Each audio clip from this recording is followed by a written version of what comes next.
All right, so I got a phone call randomly, so my video ended. But as I was saying before, with the father-daughter dance, I kind of viewed it as every other girl had some king or prince that validated that they were a princess. Remember, this is when I was going through a princess phase, and I just remember, like I didn't realize that's how I felt, but looking back, this is how I felt. Like I felt like there was no king for me. There was nobody there. Like I feel like I'm about to start crying. Like it's very emotional for me.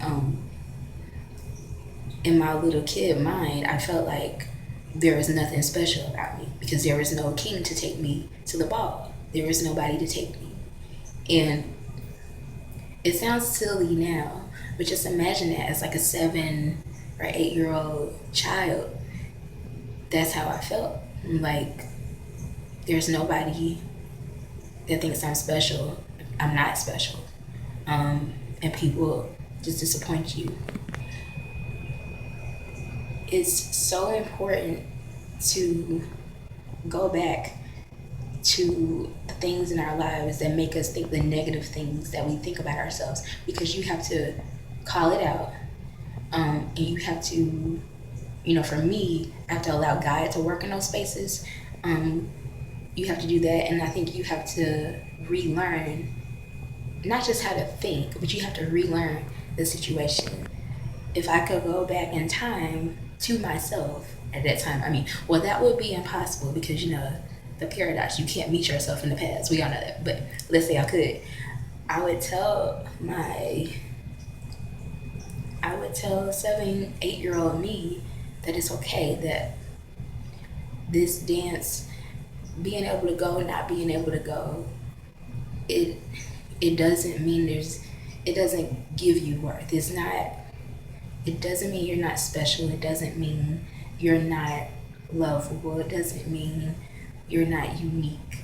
It doesn't mean that, yeah, that you're worthless. You still have worth.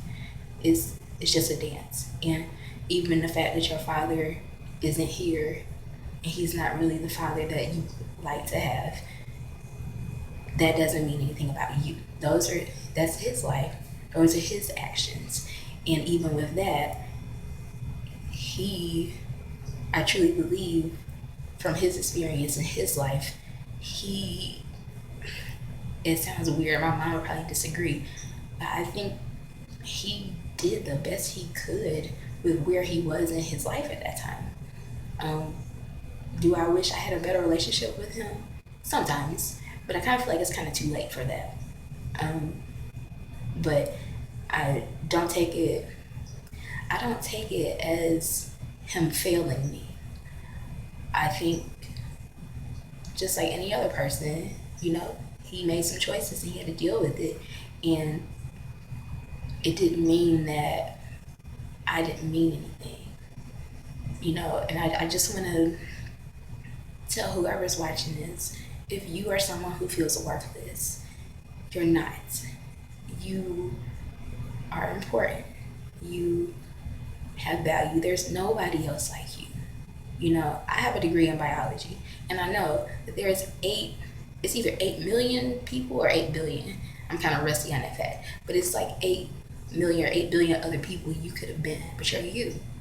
And regardless of your experiences, regardless of what people have said to you or done to you, what people have said you can't do, you are still special. You're unique.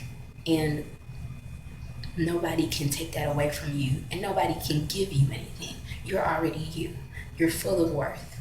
And you have to figure out at what point in your life, what happened, what did somebody say or do, or what did you misunderstand, what did you misinterpret to make yourself